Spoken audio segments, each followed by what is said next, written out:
Corporate social responsibility, or CSR, comes from the idea that corporations should be responsible beyond making profit.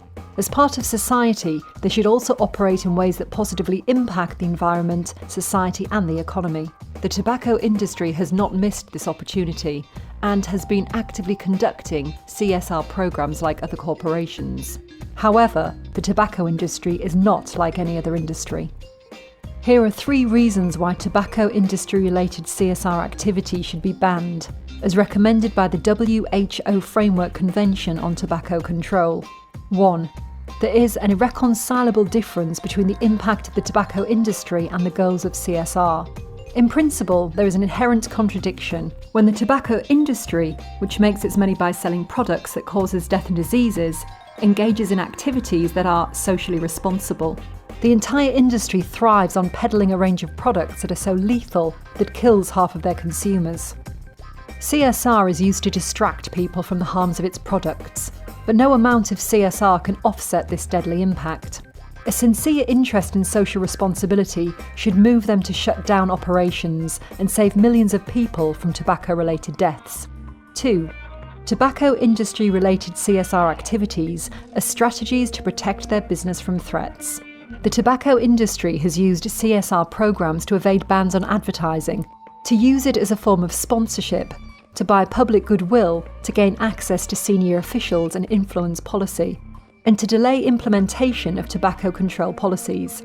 For example, youth smoking prevention programs, when designed and conducted by the tobacco industry, are shown to be ineffective, allow access to minors, and makes the tobacco industry appear more appealing. These programs make it seem that the tobacco industry is providing a public service, proposing solutions for the problem it creates. In reality, they distract from proven effective measures recommended under the WHO Framework Convention on Tobacco Control. 3. CSR programs to give back cannot cover the staggering social and environmental costs of tobacco. To illustrate, conducting education programs for tobacco growers cannot compensate for the low prices that the industry pays for their tobacco leaves, which keeps the farmers trapped in a cycle of poverty. Tobacco growing also exposes them to the harms of green tobacco sickness. Industry-led tree planting programs cannot balance the destructive deforestation that happens during the tobacco curing process.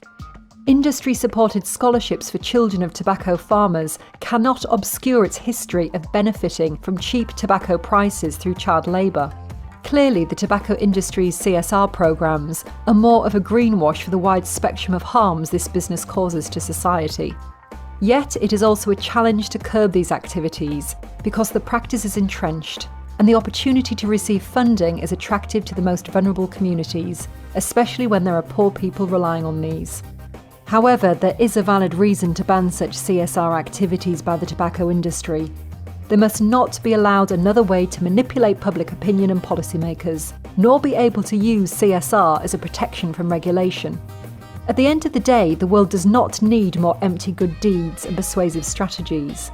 The world needs true and concrete accountability for all the harms the tobacco industry has caused in the lives of people and on the environment everywhere. And the WHO FCTC provides the standards for regulating tobacco in its different aspects, including denormalising CSR activities.